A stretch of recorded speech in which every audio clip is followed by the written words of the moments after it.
Hello, folks. Now, as I'm making this video, Donald Trump has been indicted, felony charges leveled against him. But before I give you my thoughts on this total farce, this political sideshow, I thought I would show you this clip of something that Joe Brandon Biden had to say. We just have to demonstrate that he will not take power if he does run, making sure he, under legitimate efforts of our Constitution, does not become the next president again. Well, there you have it, folks, straight from the horse's mouth. Biden and this administration and the rest of the Democrats will do whatever they can to keep Trump out of office. They will change the rules, rig an election. They don't care at this point. They are just so power hungry, they'll do whatever it takes. And to anybody that wants to say, well, maybe this was taken out of context, no, he was asked about Trump possibly getting a second term in 2 years. And who else would Joe Biden be talking about? The only other person that would be eligible for another term would be Jimmy Carter. I highly doubt that's going to happen. So, on to the arraignment and the charges against Trump. We know this is just all politics. This is a political move. The district attorney Bragg, he campaigned on going after Trump. That was his campaign. It wasn't, I'm going to go after criminals, I'm going to make our streets safer, I'm going after Trump. That was his campaign. So this is purely political. Even liberal outlets such as the Washington Post have said this is political and it's a bad idea.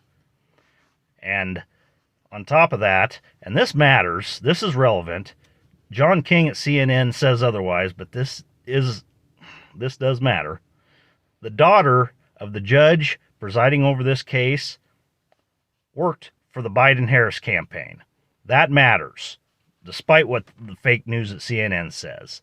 This judge, that's a conflict of interest, especially where Trump is a candidate in the next election against Biden again, possibly Biden if he wins the primaries. He probably will, unless he decides not to run. So, to me, that would be a conflict of interest, and he should be recusing himself from this case. So, we got a weak case. It's politically, you don't have to have a law degree to see that this is all politics. In a weak case, he will probably get off. The statute, on top of that, the statute of limitations has run out, so it should have been thrown out to begin with. But there's a lot of other factors that I've already listed off. So let's just say he is found guilty. Very unlikely. He could appeal, and it's probably going to get thrown out on that basis if he would get an unbiased judge. This is not an unbiased judge at the moment. So there's a lot of politics going on. I guess one other thing I'll comment on it is Ducey from Fox News. He did ask Karine Jean-Pierre, worst press secretary ever, and I usually give them some leeway.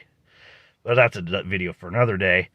He goes, you think this will set a precedent to where if a DA has a problem with Biden, they will go after him? And she goes, I have no comment on that. So this is going to open up a can of worms. This is not a good deal for our country. It's not a good deal. It's not a good deal, period. Again, all political theater, total farce. Anyway, those are my thoughts. Quick recap.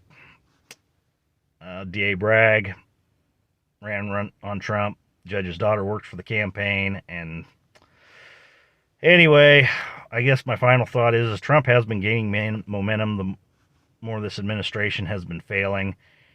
And I think that's why they went after him. I don't see Biden or any Democrat beating Trump. These leftist policies have been terrible for our country the last 2 years. And hopefully in 2 years we can turn it all around again. But until then, have a good day. Keep an upbeat attitude. Iowa has bad corn and chaos in southwest Nebraska. Over and out.